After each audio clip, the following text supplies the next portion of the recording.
Greetings, everybody, and welcome to another Sunday show. Of course, this one's a little bit earlier than tonight's show, which should be fantastic. Very excited about it.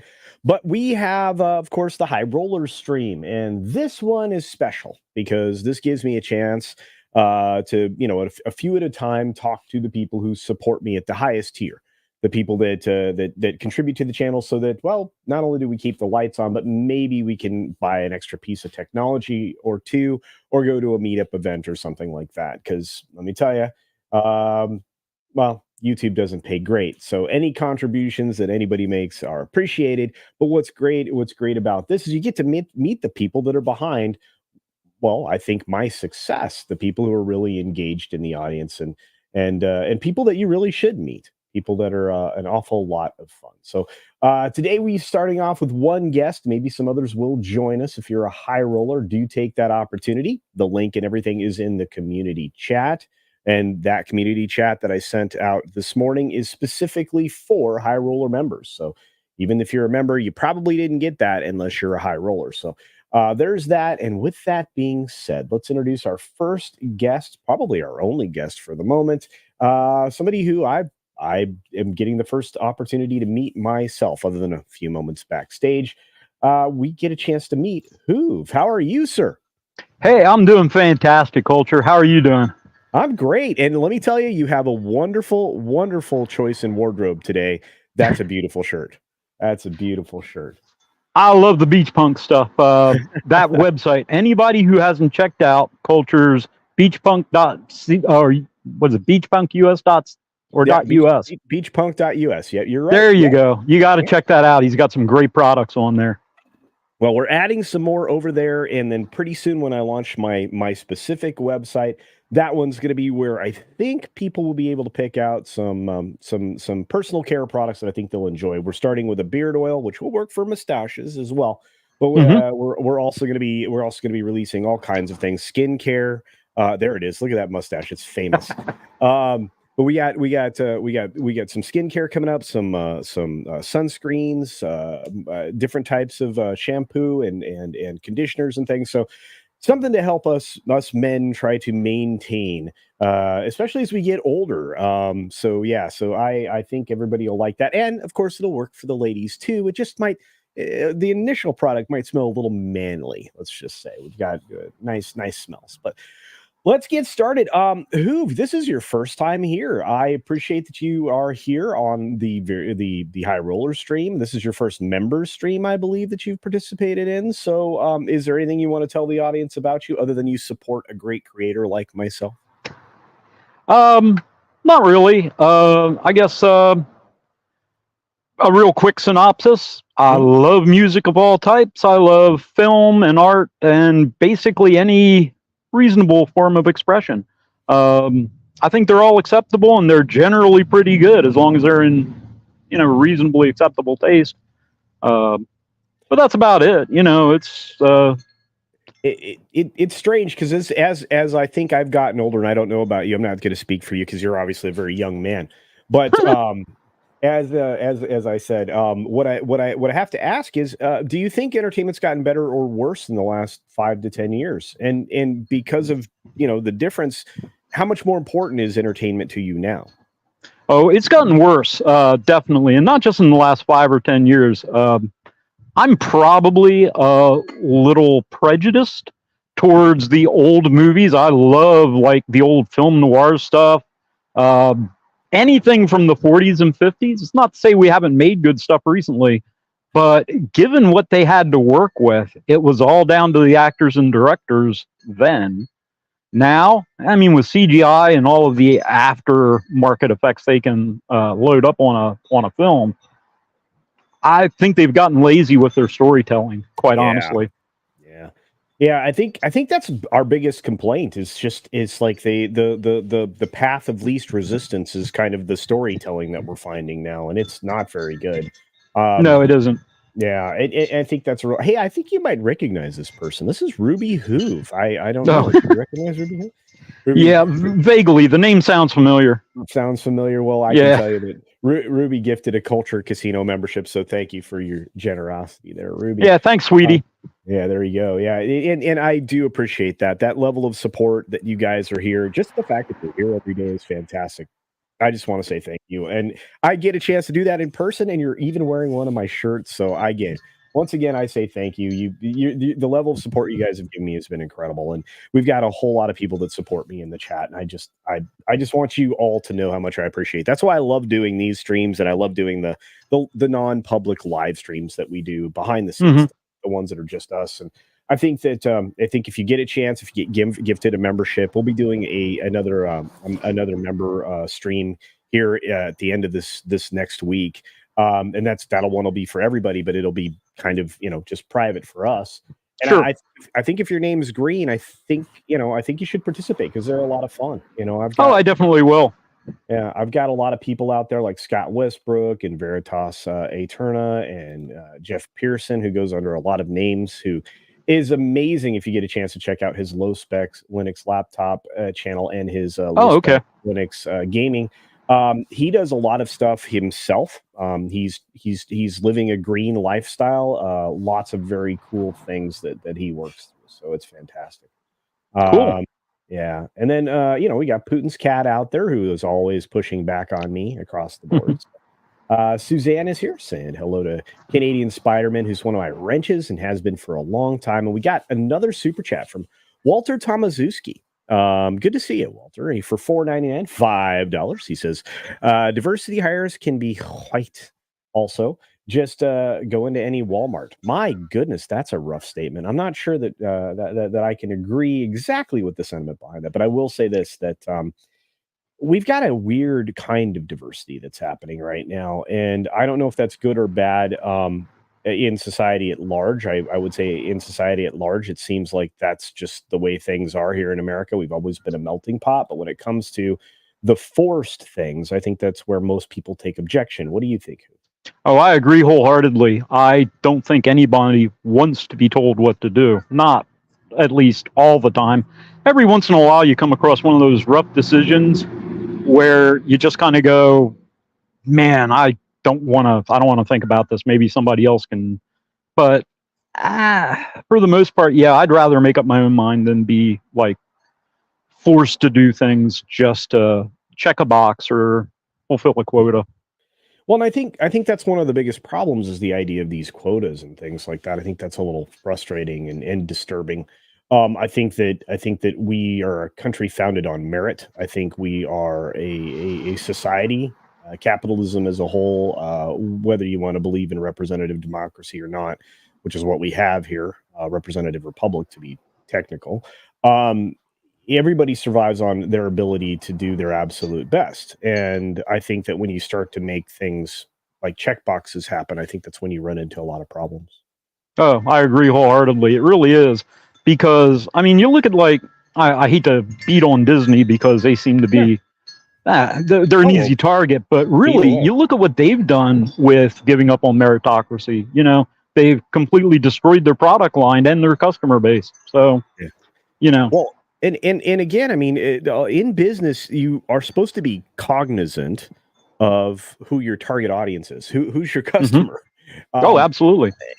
I think you probably would agree that when it comes to what Disney's offering, especially with things that they didn't originally own, that they bought, they certainly have forgotten who their customer is. Yeah, they have not been good stewards of the IPs that they've been fortunate enough to acquire. It's truly heartbreaking to watch things like Star Wars and Indiana Jones just get torn up the way they've been. But, there's very little that one person on their own can do except vote with their wallet and not show up. So there you go. What else do you do? Yeah, well, I vote with my wallet all the time, except that unfortunately I still have to go see things, which I'm glad to do reviews on, and I'm glad people are enjoying some entertainment right now for a change. At least one thing Disney put out seems to be doing pretty well, and that's a good thing. Yeah, we're probably going to check out Inside Out 2 on Tuesday. Yeah. Mostly because there's nothing else out right now. But so, and but we have a lovely theater nearby here, a multiplex that has all reclining seats, and they do special admissions on Tuesdays and then Wednesdays for seniors. So we typically get out for a movie of some sort on Tuesdays. Tuesday and Wednesday is a popular day. I mean, you know, especially with the discounts at certain theaters. So believe me, if I want to sneak out and watch like an artsy film, it's usually Tuesdays. Yeah, not so much Tuesdays as it is Wednesdays for me because I'm usually pretty full on Tuesdays. But it's the nature of what I do. But let's say hi to a few more folks, and then we'll jump into our conversation. I think that we're gonna enjoy having. We got Peter Graves out there. Great to see you. Cool. We got Mariella Newworth. Good to see you, dear. We've got Davina Duckworth or Davina Duckworth. I'm always going to say it wrong. M. Hampton is out there. We got Putin's cat asking, "Is this a board meeting?" Kind of. I mean, these are like shareholders. You know, all of you members out there are shareholders in Culture Casino in some form or fashion. By the way, there's no monetary value assigned to that, but you are shareholders. We've got our great friend Matt G, who always goes by a great name. This time we're still Taylor Swift, though. Jonathan Conroy is out there. Welcome. John, the Beagle Dad. Great to see you. We've got O.C. Dobbins in the house. It's lovely to see you, my friend. I hope things get better where you are, knowing what you do. Release the McCracken. What's up, Robbie? Good to see you, buddy. We've got a few other folks here, like my mod and one of my pals, one of my buddies. Eric K dropping the beachpunk.us website, which I appreciate. Bad Bill. I always want to start singing. I don't know why. The animation critic is out there in the world. It is great to see you as well. And we got Slender Dad. Hang on a second. Oh, Mexican Iron Man is calling me. Hang on a second, folks. Hey, Mike. Okay, he's gonna yell at me. Hang on. Cool. Okay, you're on speaker. Okay, what is this high roller stream that A, I didn't get a DM about, B, I didn't get a text message about, C, I didn't get an email about, and D, I talked to you on the phone yesterday for a half hour and you never mentioned? Okay, well, let's address these in a different order than you presented them. D, I told you we were doing this yesterday on the phone when we talked. We were doing a Sunday stream and it was going to be entertainment focused. No. That's the late night show. I told you this was happening. So that's the answer to D. Hang on a second. Now, let's address the others in order.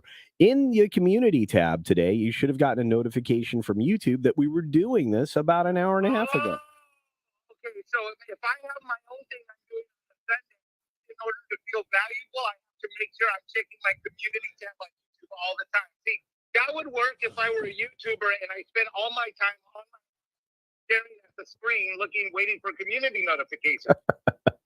But sadly, I'm not. I'm one of your biggest supporters and have been since back when you had negative subs. Negative subs. Okay. I'm Mexican. I'm not loved. I'm not appreciated, and my contributions are not valued because I don't have a lot of subs, and I'm not a YouTuber. I get it. Actually, I love you very much, and you know that. So. I'm in the middle of a 30-mile bike ride, so there's no way on this high roller stream. Well, actually, you've been on the high roller stream for at least 3 minutes now. Wait, no, yeah, it's been a while. You've been here for a bit. So wait, you went live already? Yeah, it's me and Hoover talking. You just dressed me down in front of all the audience. Well done. Oh my god! I gotta hang up. Oh my god! This is embarrassing. Bye, Mike.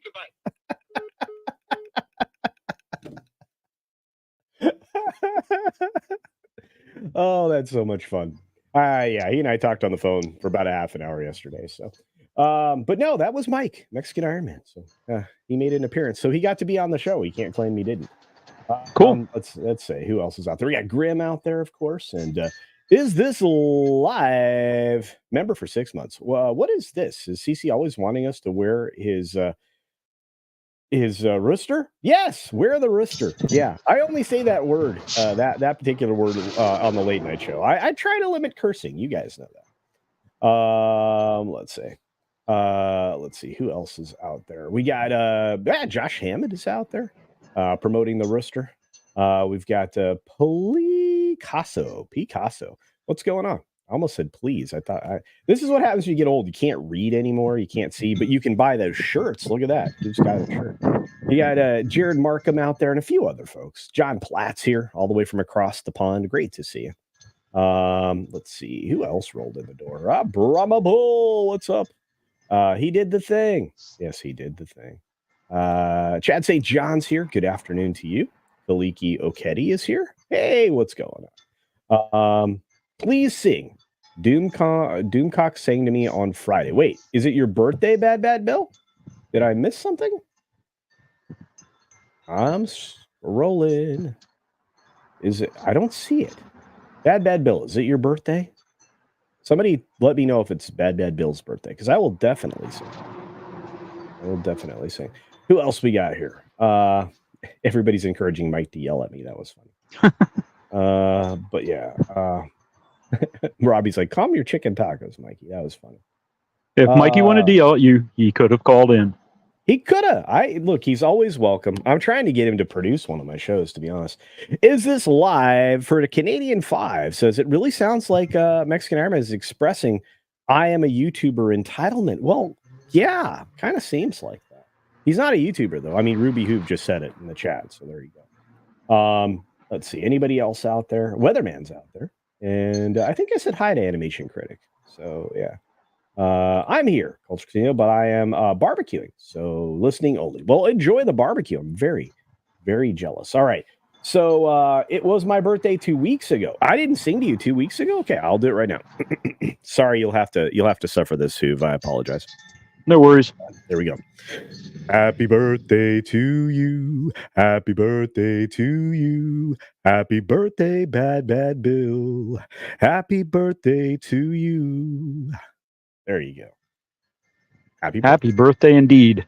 All right. Well, let's get into a subject at least to hang out with those who are interested still in well, something called Disney Star Wars. I don't know if anybody's still watching Disney Star Wars, but the creator of the show, who's been doing a lot of interviews and things like that with the trade press, which would be Deadline and Variety and all those guys that seem to be owned all by Penske Media, with the exception of the Wrap. But anyway, you have Leslie Hedden coming out and saying that the Acolyte, it's sad to her that that her most important piece of art is being dismantled. Says it's reductive to describe witches as ladies who like other ladies. Now, this story came out a couple of days ago. I'd say this was a Friday story John wrote about. And the showrunner, Leslie Hedlund, the former personal assistant to Harvey Weinstein, showrunner of The Acolyte, claimed that she's sad because her show's being dismantled. You mean people are critiquing it? Thinking that is that the word she was looking for? I don't think so, but I think you're right. They're not being kind to it just because, I mean, you have to take into account that it's not a very good show, so people aren't going to sing its praises, but some people think that you should be praised no matter what, just for participating. Maybe that's what she wants, is a participation trophy. Well, I mean, there's a whole generation of those, or two now. And D.L. Fendel says, only have a moment. My voice is very Perry Como. Well, thank you. Congrats. Me and mine are hit 28 on Wednesday. Well done. I think he was probably congratulating Mike. But speaking with the Hollywood Reporter, Hedlund stated, honestly, I feel sad for the people. Feel sad that people would think that if something were gay, that would be bad. I don't think anybody said that. I really don't. I think that the people were probably saying that if that's the central premise from which you're operating, as far as your story is concerned, they might have some concerns. She added, it makes me feel sad that a bunch of people on the internet would somehow dismantle what I consider to be the most important piece of art that I've ever made. Have you ever seen any of her stuff? Have you ever seen Russian Doll or any of those other things that she's done? Yeah, I've tried to get into that kind of stuff. I sort of pride myself in, once I start watching something, finishing it. But yeah, I was unable to finish some of those. I tried watching the first 2 episodes of The Acolyte, and that's just, I don't know, unpleasant is the only way I can say it. Yeah, And well, so you only went through the first 2. yeah, Oh. Well, you yeah, didn't my get life is those? entertaining enough without having to torture myself by watching bad media. I just, although, you missed out on the two worst ones, 3 and 4. well, I'm sure I made up for it by seeing Argyle like a half a dozen times and Oh no! Ungentlemanly Warfare probably 13 or 14 times now. So Ungentlemanly Warfare, I thought was a legitimately decent film.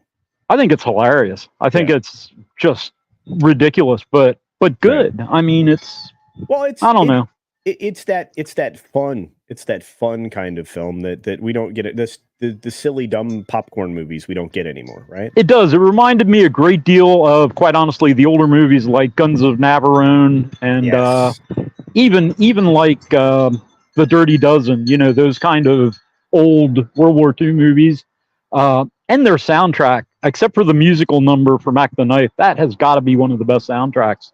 It's got everything from stuff that reminds me of the old Sergio Leone westerns Right. to like those drum riffs and stuff they do in the bar scene. Yes. I just think it really works well. I just think it's a very good film. I think it was underrated. I do too, and said as much in my review. But again, I like that kind of stuff. I grew up watching that kind of stuff. So You and I both. And thank Yeah. you for calling me a young man earlier. Well, That's not something I get a whole lot of. Well, you are very young, sir. So yeah, don't let anyone convince you otherwise. Yeah. Especially since you're wearing my preferred style of T-shirt. So there you go. But let's see what she further says here. The showrunner would also address in her interview with The Wrap, which is not owned by Penske Media. Wow, where she said she was into The Acolyte being the gayest Star Wars ever made. So she's upset that people are calling it this, but she made it that way. Yeah, that's what she was shooting for, obviously. Hmm. And, I'm not sure that there was a market for that. I mean, there may be a small niche market, but by and large, when people are going to the movies, like I look at a preview and I want to see something that tells me, man, you got to come see this film. Because if they don't hook me on the preview, it's like a cover letter. If I don't like somebody's cover letter, I'm not going to interview them. They've got to impress me from the very first moment, or I'm done. And, I'm not sure there was an audience for that. No, I'm with you. I mean, okay, so I usually judge media, and again, this is my own particular quirkiness, although I've talked to some other people that are similar. Like, I'll watch the first 3 episodes of something before I actually judge whether or not I'm in or out. But that's what it takes, right? I mean, if I hadn't watched the first 3 episodes of Breaking Bad, I probably would not have gotten into the series and or have loved it, other than maybe somebody had told me along the way that it was much improved, right? I like The Establishment, which was the first 2 episodes of that show. That was very well done, right? But it wasn't something that hooked me right away. It took the 3rd episode before I was hooked into Breaking Bad for its entire run. So I usually give things 3 episodes, and when I don't, I usually miss out on something. Now here, you dipped out after 2 episodes, and I'm jealous because it got much, much worse when it comes to The Acolyte. So, and Putin's Cat makes a good point, and Putin's Cat's one of the people that pushes back on me on the regular here and says that The Acolyte has had 4 episodes, and they really haven't done much. Well, there's only 8 episodes in the whole season, so they're halfway through, and they haven't done anything. But we'll get you back to this article real quick. So in the original interview, Hedlund feigned surprise that making Star Wars gay would not be a talking point. She said, "Is this going to be a talking point?" Well, you made it that way. And of course, it releases during a particular month of the year that, people do certain things. And I don't know. They celebrate that. So actress Amanda Lestenberg chimed in saying, because nerds are gay. I'm sure there are plenty. Must be. But not all. I mean, we have a smattering of humanity that are interested in all kinds of things, which means there's a crossover in everybody's interest that doesn't rely on their identity, I would say. That would be my pushback there. I would tend to agree. It's true. We do have in our nerds and gamers and geeks community a lot of different people, and it's not like we discriminate against who can, participate. We don't care most of the times. It's just, long as you're there to have a good time, it's all good. So why be too critical about lifestyles? I've never really wanted to be that way. Yeah, I look, and again, I grew up, and maybe you did too, as a live and let live kind of person. It was the worldview that I was, brought up within, outside of being a moral person at the same time, right? So, Absolutely. yeah. So what some people chose to do, maybe I didn't agree with, but as long as it was within the bounds of morality, I just didn't get invested in it. Yeah. Right. So that's the perspective I grew up in. And largely most of the people our age and maybe even a little younger grew up in a similar situation. It's only been like the last 15 years where you've had some differences in this kind of worldview. Yeah, absolutely. The idea that we are expected to respect somebody else's choices, honor their right to make those choices, absolutely. But respect them, I don't know, maybe not. So yeah, and Ruby Hoop says something brilliant. Nerds rock. All people rock at one time or another. I agree. Like you said. I mean, right now, I think the worst thing that's ever happened, and this is now a view that I'm seeing a lot more people in my sphere work from, is that the worst thing that could have happened to us was that this particular kind of culture, Star Wars, Dune, Indiana Jones, became like the cool thing. Like genre film became the cool thing, which means that any way you want to influence people, if something's considered cool, it's easier to do if you infect it or infest it. And I think that's what happened. I mean, one of the shows that Gary points to, Nerdrotic, and some other folks, is that Big Bang Theory show, right? Oh, Big yeah. Bang Theory. And while for the first couple 3 seasons that was an excellent show, the show like diminished itself down to very mean takes at each other, very mean humor. And while people do roast each other and things like that in casual conversation, or here on YouTube, I get it all the time. But um, the that's not where the heart of that comes from. And it's one of the problems with the Chuck Lorre shows, I think, is that they start off great and then they just boil down to that lowest common denominator, which is where you and I started this whole conversation with when it comes to modern entertainment. You are only getting the lowest common denominator when it comes to writing, comedy, creativity, etc. I agree with you wholeheartedly. And I've seen that, it really is difficult, I'm sure, for writers to come up with quality material week after week after week and actually come up with shows that people want to see every week. And, at some point they're going to run out of novel ideas and they're going to start falling back on the same old tropes that have been used so many times. And, that's why we have that term jump the shark. They get to a certain point where, Fonzie jumps the shark and the show just isn't all that entertaining anymore. It gets mean spirited or it gets maybe a little bit too overtly political or involved in stuff. And you just kind of go, man, I don't need this. I just wanted to check out for a few minutes, So. Yeah, I think that's true. I think you're onto something there. I mean, even in the commentary in this particular article, where Amanda Stenberg says that I think Star Wars is so gay already. I mean, have you seen the fits describing the outfits or the costuming and things like that? She says we'd be like, look how gay this is, and send each other a reference photo. I mean, to me, this kind of way of thinking is rather desperate to try to play defense on something like this. I didn't find a whole lot of sexuality in Star Wars to begin with.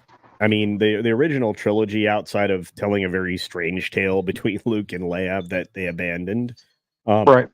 I didn't see a lot of that. The elements of romance were very very much in the story, but they weren't the story.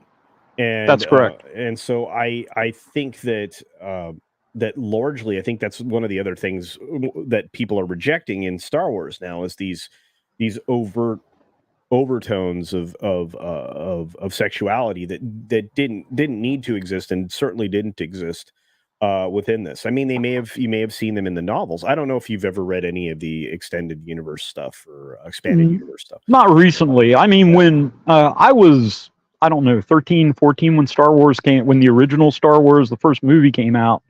And when the stuff came out back then, I read a bunch of the early stuff voraciously.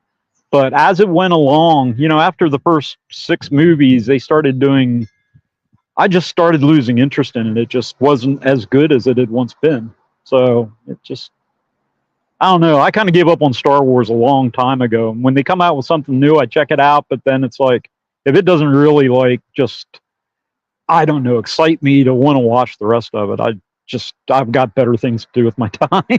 Yeah, and I think I think that's why the audience has largely stepped away, and why this show is one of the lowest rated shows out there, and obviously the lowest rated Star Wars that's been out there. It's I mean, it's not going to it's not going to do anything but go down. And I'm saying that for a reason, folks, because hang on to your hats and glasses. This is going to become a bumpy ride. I'm not sure if anybody has reported this yet, but the Acolyte is now down to 13% from 14% as far as the audience is concerned. That's not good. It's terrible. Has anybody reported that, guys? Have you seen that out there yet? That this is now 13%? Or did we break news here with Oof? It's definitely no bueno. No bueno. I love it. But it could be you could be breaking stories here, man. What else is going on here? We've got Amandla Kaepernick. There you go. The Nepo baby strikes back. Yeah, I mean, she's been an actress for a long time. I mean, a lot of people will recall that her first public or big role, despite the fact that she didn't speak a lot of words, was as Rue in the Hunger Games. I mean, most people probably wouldn't recognize her from the role, but that she was the little girl Rue who was killed early or midway through, I guess, the first Hunger Games film. And now she's doing this, and she's doing pretty well for herself. Yeah, and good for her. I'm glad that. I'm glad people are working. I think that's a good thing. But yeah, I don't know. I think she could have found something better to star in and champion than that. Well, I mean, regardless, this is Headland's show as the showrunner. She apparently she presented a good Star Wars product, and then she was told to rewrite it so it was her product, which means, and this is the other problem, these people are inserting themselves into these stories. So they're inserting the 15 block area that they live in into everything that they talk about. And, I mean, if you talk to people from in the industry, which again, we have a few of them in the chat right now, they'll tell you the same thing. And, we've got D.L. Fendel here, who's using one of my favorite images ever of the Duke. The original trilogy borrowed heavily from the World War II carrier picks. Well, yeah, but they were the distant past memory of the audience. But Star Wars, going back to the well, was cannibalizing itself. I think it is cannibalizing. Oh, I believe so. Yeah, because they keep going back to the same subject matter, and it never really, if you try to change it too much, then it's not really the same product. But if you don't change it a little bit or try to, make it fresh and tell good news stories, then yeah, you're just like repeating the same thing. I mean, those last 3 films were nothing but a repeat of the first 3. And I don't mean like, I mean like the ones where Luke and Leia and Han were still in them. Those, I guess the after, I don't know what it's called, post original Star Wars. So okay, so you have the prequels, right, before the trilogy, which was still George. Yeah. And then you have the Disney the Disney trilogy. That's just all I'm going to call it from now on, because that had so little to do with George outside of the use of his characters and universe, that I think that, you know, it's pretty safe to call it just the Disney trilogy. But I will say this: the sequel trilogy is what a lot of people say. But I will say this, that Star Wars isn't the only thing that's passed away. And we're going to look at a few more chats before I jump into our next subject, because we're going to talk about something else that's passed away recently. We got, let's see. Let's see. Oh, Avengers Rising. Good to see you. Let's see. We've got, oh, hey, there's Marks 47. Whose characters spell out something different in the name. Love that. And I love you hanging out with R2D2 in a TARDIS. I think that's cool. They're also professional liars. Oh, talking about actors, though. So how much of that Rita Leslie story should we really believe? I don't know.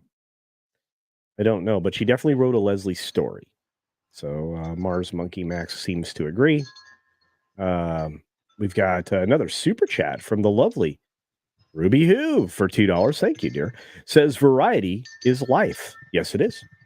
Yes, it is. I like a variety of things. I have an eclectic selection when it comes to film, television, and music. In particular, music, because I listen to about everything. But you're right in my neighborhood there. I'm somewhat got the same type of tastes. Yeah, I love just everything. I listen from classical all the way to obviously being a rivet head. So I listen to Assembly and Front 242 and things like that. But of course, I lived in an era when punk music was rather popular. That was the thing. Yeah, and I have the injuries to prove it. So one too many mosh pits. There you go. Mark Daly says Star Wars died with The Last Jedi. Everything since has been Disney doing something very bad. I agree with you, Mark, and thank you for your support here and over on Lorena Creole. You are amazing. Speaking of amazing, Daryl the Derelict is here. Great to see you, Daryl, buddy. Hope you're doing well, man. Hope your channel's going good. I haven't had a chance to check in with you in a while. Curtis Shaw says The Force Awakens is much worse than most are willing to admit. I hate pretty much every second of it. So I'm going to ask you, Hoove. When you walked out of the theater, and I did with my extended family, it was a huge group of us that went to go see the film when it came out. When I went to go see this, I walked out of there with a weird sense of something's not right. Did you have a similar experience? Or are you still okay with The Force Awakens? How did you feel about that movie? Do you remember? I'll be honest. It really did not. I was unimpressed with it. I wish I could say more about it, but the truth of the matter is, it wasn't memorable. I mean, I didn't enjoy it as much as I would have liked to. It wasn't dreadful. I mean, it wasn't absolutely knocked down, like, it didn't get an F, but I don't know. It just, it didn't stick in my memory. It wasn't the kind of thing that I went, man, I can't wait to see this again. And I don't know, I wasn't that impressed with it. Right. Ooh, somebody went in the Wayback Machine. Hang on. Am I a member of the Dead Milkmen? Let me tell you. There were a lot of Dead Milkmen, Dead Kennedys. DK, yeah. And man, there was so much. I listened to everything, though. I listened to, Public Image Limited, you name it. I mean... I did too. When I was listening to punk, I was also listening to a lot of like Parliament, Funkadelic, and that type of stuff too, man. Bootsy Collins and mixing in some George Clinton in there. So there George Clinton, man, that was great stuff. Yeah. But I want to fire into another thing that definitely is dead. I was going to do a standalone video on this. I recorded a video yesterday. It's probably going to come out either later today or tomorrow morning about Doctor Who and just, it evaporating. But Doctor Who's dead. I mean, it's been dead for a while. It's dying a terrible death. It's a slow death, of course. I think it's already dead. I think Ncuti Gatwa and company are basically just propping up a zombie at this point. It's really terrible. I think you're right. I think it brings to mind a great film, Weekend at Bernie's. Oh yeah. Yeah. Yeah. Oh, definitely. Yeah, walking around with the doctor. But let's look at some ratings because he's just came out. My friend Mr. H Reviews, Nate did a video on this already today, so you can check that out, please, later. But you can see here, these are the ratings, and they did not get good numbers. Episode 8. This is the last episode of this season, season 1, season 14, whichever you want to call it. Only got 2.25 million. Yeah, that's not. Yeah, go ahead. Yeah, I was just going to say that's not good. I mean, I have probably, I'd say maybe a half a dozen close friends that were, I should say, big into Doctor Who, and it's been a tragedy for them watching it. Really, even halfway through Peter Capaldi's run, they started introducing a lot of social issues and getting away from telling good stories in order to push an agenda or a specific message. And yeah, when Jodie took over, it was like almost a mass exodus. It's like, hey, did you see the new Doctor? And it's like, no, not really. No interest. It's like, I think they gave. I tried it. I just couldn't understand what she said. Her accent was so thick. She's pretty thick, yeah. But no, this is what I think, because it sounds like you and I kind of disconnected from who Capaldi around Capaldi or during Capaldi, and I think a lot of people kind of had that takeaway. I just think he suffered from some very bad material. Oh, definitely. Yeah, and I think some of the stuff was good. I mean, Neil Gaiman wrote some of those episodes, and they were pretty good, but I don't know.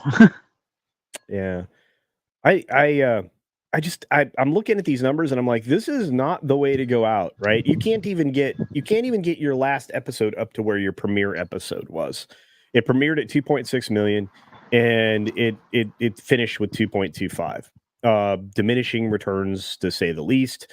It's a lot. This is a higher number than I thought. I thought this would be where it dipped below 2 million. I thought it would slide even further. But at episode 8, I think this still finishes under 4 million after, the 7 plus 4, and I think a broader conversation can be had about the fact that nobody watched it on Disney Plus. Right. I don't know. It's just sad. We've lost so much over the course of the last 8 years, and 3 of the biggest franchises, biggest IPs out there, which is Marvel, Star Wars, and Who, have all been slowly destroyed by the same company. That's true. And it's not like Disney's all on their own. There have been a number of, with the exception possibly of Tom Cruise's Mission Impossible franchise, there aren't any franchises that are really healthy anymore. Fast and Furious has run its course. They really have done just about everything they can do. It would be nice to see like some decent Bond stuff come out yet. Who knows what'll happen there? But yeah, we don't have many franchises anymore that are healthy. I don't think we've had them in a while. I think that the only things that have been able to persevere have been the things they have not yet touched. I'd say Ghostbusters is diminished. It's not terrible, but yeah. I think it's been diminished, and it showed in the last film. The last film was less than stellar, and the box office number showed that. So, yeah, the last film was one of those things. As a fairly ardent Ghostbusters fan, I found things to enjoy about it. But yeah, it's not like one of those movies that you go back and rewatch and rewatch and rewatch. It's just, yeah, it took up some time, but that's about it. It wasn't as good as it could have been. That's so very true. And Marks 47 says Quantum Leap died a horrible death. It did. But let me tell you, after the first 2 episodes, I noped out of that. So was that the new Quantum or the old Quantum? No, the new Quantum. Yeah. Yeah. While the show did dwindle away in its original syndication run, it didn't start off well. Of course, it wasn't Disney that did it, but it didn't start off well. So, well, I believe we're seeing more and more of that culture. I think we're seeing an awful lot of going back to, it's like going back to America's Funniest Home Videos, Quantum Leap, really any show that we've already done that they haven't done in the last 5 years, they're ready to bring back because nobody's doing any real creative work. They're not dreaming up new things. They're just showing us the same old stuff with new actors. And, you know, unless they really bring something special to the table, we're going to compare it to something that was done a lot better for a lot less money before. Where this is going to be a fun question because I don't get a chance to talk one-on-one with members very often, but when do you think that they stopped allowing for imagination in schools? Because I'm my thoughts is this came about in the education system. Was it when they decided to not enforce rules, when they decided that, you know, they weren't going to lean into the actual function of education, or did I mean they're getting rid of the creative programs in schools that used to allow for creativity. They're getting rid of a lot of the shop programs. Some schools have eliminated gym. Some schools are you know, have gotten rid of art and things like that. Do you think that, and what would you think? How far back does it go that if now we're getting these mid-20s, mid-30s people coming into Hollywood with no creativity, this must have started happening what, almost 2 decades ago? Oh, you're muted. You're muted, Hoof. You're muted. There you go. Sorry, I was. We had some Oh. traffic come through here, and I didn't want it broadcasting. But you're not wrong. I think it did start in education, and I had the missus and I, of course. I didn't do it single-handedly. Had 2 kids go through the education system and graduate. 5, 8 years ago, between the 2 of them, and quite honestly, the kind of stuff they were that they had in the curriculum was not the same kind of stuff we had. They didn't do like literature courses. I mean, my senior year, I had like 3 different lit courses. You know, we did science fiction, we did Shakespeare, and we did science fiction and fantasy, Shakespeare, and American classics. You know, I don't think that they really spend time doing that. A lot of the curriculum, I think, I hate to say it, but I think it's more indoctrination than education anymore. Yeah. Oh, I think you're right. I think that's a problem. I mean, imagine going to film school, right, and not having the classics taught. You know, not starting with the silent film era, which I've heard that in some places they're not doing that anymore.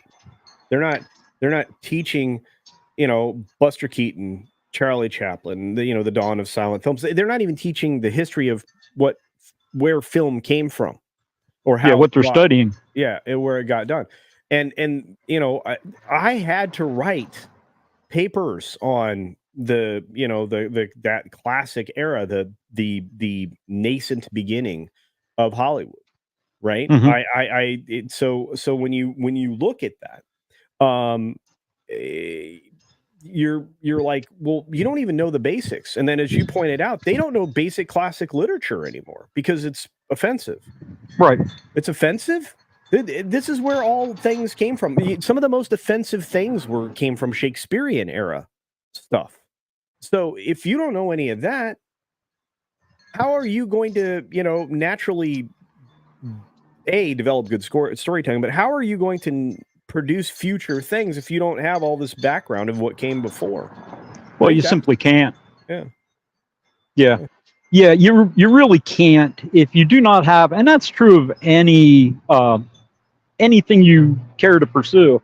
If you don't learn about it, you're not going to be any good at it. And that's writing, acting, playing an instrument, working on cars. It doesn't matter.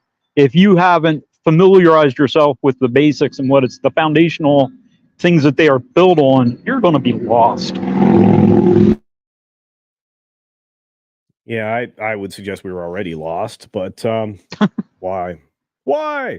Well, perhaps as a society, but I'm enheartened by, there are a lot of people like yourself, and on places like YouTube and the Big Green Machine and other platforms that are really making it a point of trying to educate people and trying to get truth out there.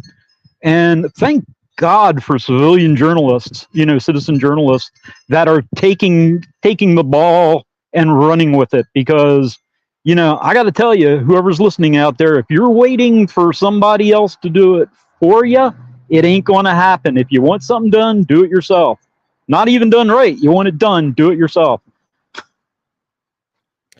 I think you're right. I think that the citizen journalists have been making quite the difference, and I think that that is that's causing quite a problem for those that would like to consolidate power. Oh, You had absolutely. you had something happen just the other day, as you pointed out, with the O'Keefe revelations. I was just Um, thinking that. yeah, and of course, as I've highlighted in the chat here from Avengers Rising, um, Uncle T definitely does drop bombs over on the DA's channel. You can check out Derek Anderson's channel. Dude is spitting fire all the time. He popped in yesterday to say hi.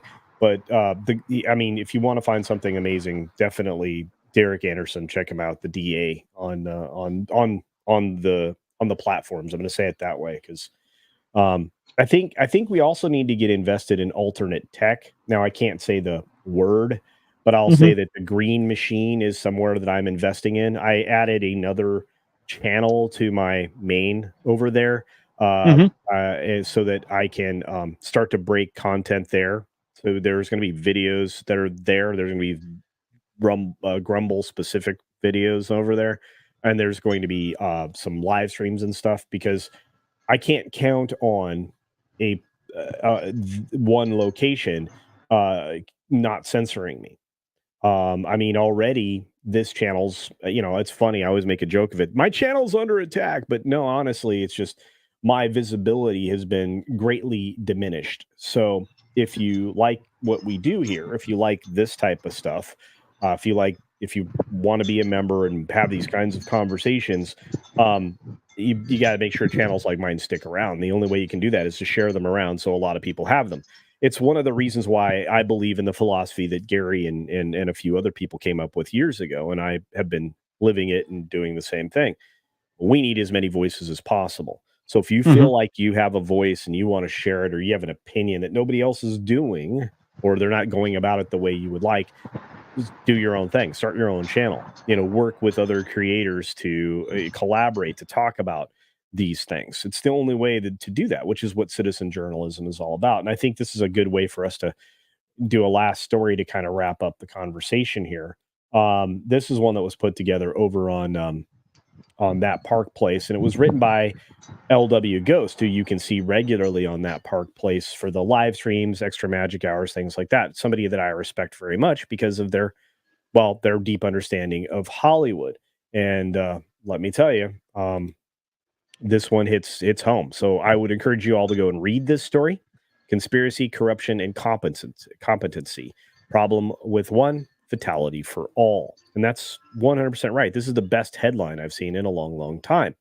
So in the last couple of days, obviously OMG founder and boss James O'Keefe has revealed undercover interviews that expose the Walt Disney Company to a potential serious civil and criminal liability and public relations disaster, of course, involving, if I can speak today, unfair, prejudicial, and other things that you're not supposed to consider when you're making hiring.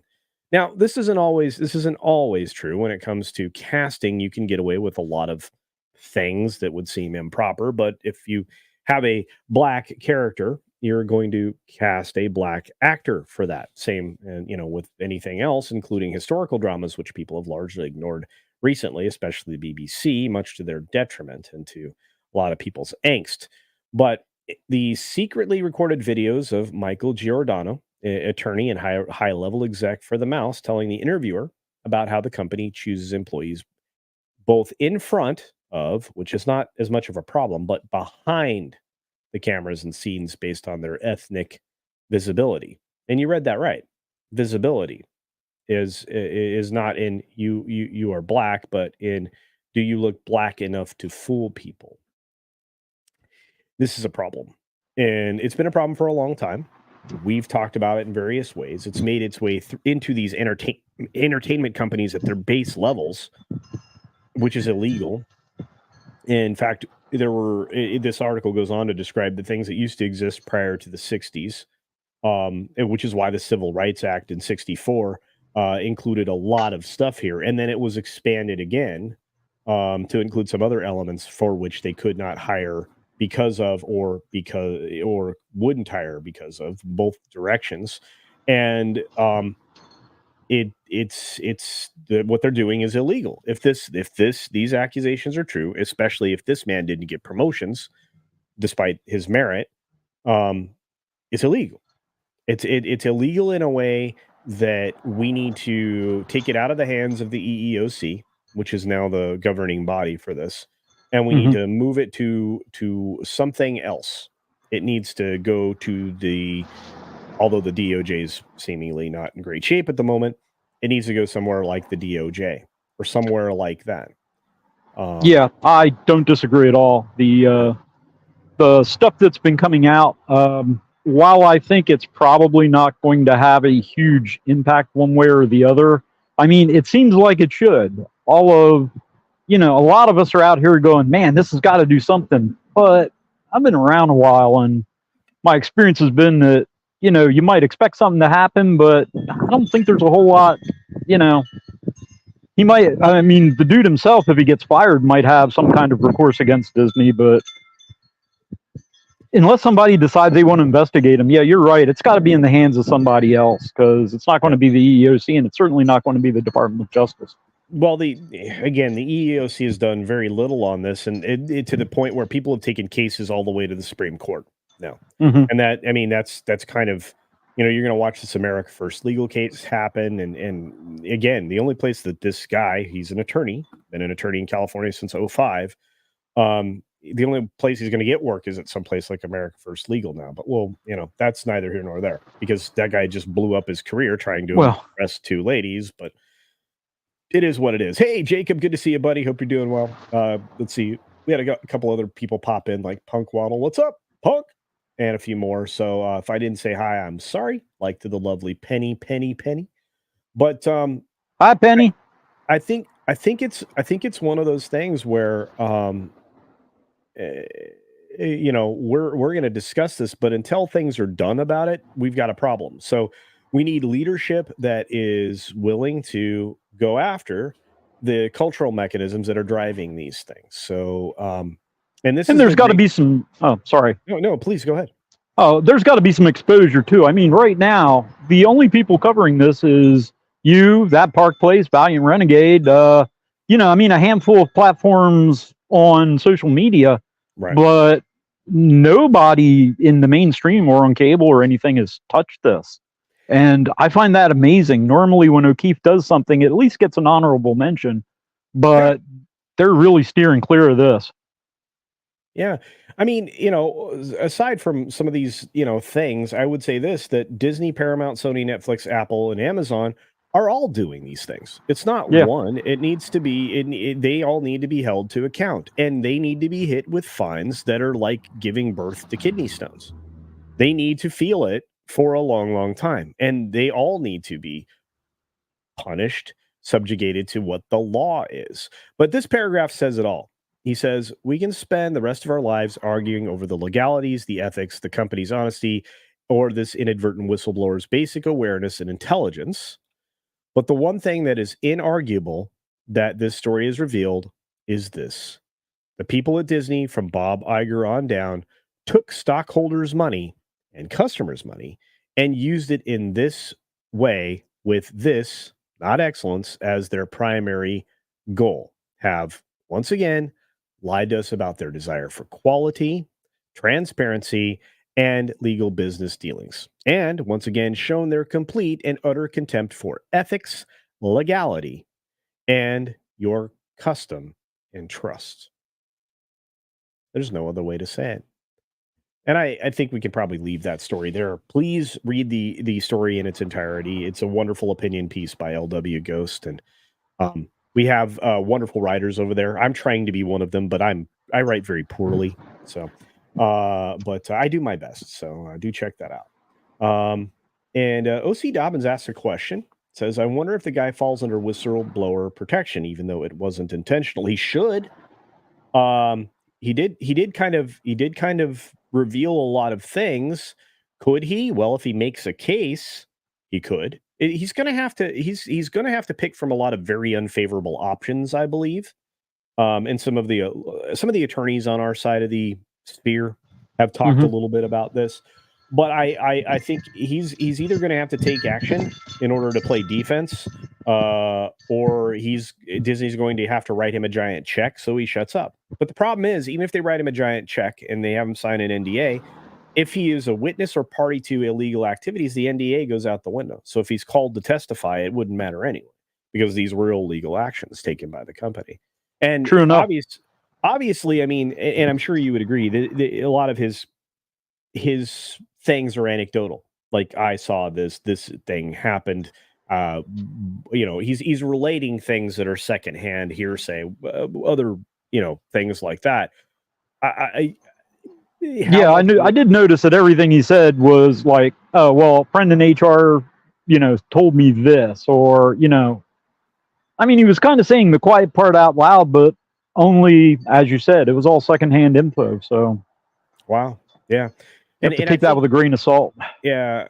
Whistleblower protection means that a company cannot take action against you in any form or retaliation for your revelation of perhaps something that they're doing that is illegal, improper, ethically, an ethical challenge or anything like that. Especially in regards to companies that may have federal ties. So, you would have to talk to one of the legal guys here on YouTube. I am not a lawyer. I have done a lot of contracts and I'm very familiar with contract law, but I'm not a lawyer. I don't pretend to be one, and you would not go to me for legal advice. So I'm just, in this particular instance, I'm just a guy talking to you from the internet. So there you go. And I want to say this to the amazing Joe Stew, who gifted 20 Culture Casino memberships. Holy cow, the generosity. It's massive. Joe, you've done this 2 days in a row. Woo-hoo. Outstanding. Way to go, Joe. Look at all these amazing people that just got their name turned green. Wow, thank you, Joe. You are incredible. Thank you for that. It's just darn amazing. Yeah, and for those of you who are wondering, make sure you have, if you're here in the chat or in the future on the replay, if you're looking to get gifts like this from amazing people like Joe Stew, make sure you have the gifting thing turned on in the chat so that you can receive those gifts, folks. So, wow. Love all the green, says Ruby Hoove. I do too. I bet you some people got their memberships extended. So once again, Joe Stew, you are a hero. In fact, we're doing this from StreamYard, which means I have some access to some old things. Here's a clip. Thank you. Yeah, that's really all I got. Thanks for your being kind and supporting the channel. Yeah. That's right. Thank you for being kind and supporting the channel. Yeah. OMG. That's right. And your average Patriot nerd says, Super green. That's right. Indeed. Yeah. Where's Ruby Rod when you need him? Right? Oh, well, I feel like we had a really fun conversation today. It was like an interview. We got to have a lot of fun. I really appreciate it, Hoove. We're gonna wind down. I feel like I'm killing momentum here because Joe Stew just gifted massive amounts of memberships. But thank you, Joe. I do. Yeah, that was awesome of Joe. What a guy. Yeah, and for those of you who support me on the regular, like Hoove and Ruby Hoove and many others, I just want to say thank you. For everybody who's been here on this stream, for people watching on the replay, if you're watching on the replay, hit that replay gang and leave a comment down below, replay gang. I would truly appreciate that. We've got the late night culture stream coming up tonight. You might notice some differences there if you show up. You'll see me in the chat. Hey, that show will be evolving, and yeah, we've got a very busy week in front of us because, and I can't believe I didn't have this ready. That game place is officially launching with a live stream officially launching on Wednesday, June 26th from 3 p.m. to 5 p.m. Eastern Standard Time. Hopefully you can make it. There will be videos dropping very soon on that game place. So go ahead, go subscribe. You'll see that here very shortly. The channel's already up and live. I'm going to add a little overlay here if I can find it to where that live stream is. And it's uploading it now. Hang on, bear with me. There it is. Boom. Kickoff live stream for That Game Place Wednesday, June 26th, 3 p.m. to 5 p.m. Also, check out another great That Park Place Network channel, Vacation Radio. That's right, Vacation Radio. You can check out some wonderful original tunes over there with some videos playing in the background. A great place to spend your time when you're just cruising around the house or cruising around town. You just plug into Vacation Radio, and it seems to be running 24/7. Check out that live stream, Vacation Radio, brought to you by Prelude Studios and That Park Place Network. On that note, I want to say another thank you to the amazing Hoove for joining me today on this Meet the High Roller stream. If you're interested in doing one of these next month with me, if you're a member of the highest tier of membership on YouTube, you get a free access to this show, an opportunity for a public live stream. And I just want to say thanks once again to Hoove for being here today. Thank you, sir.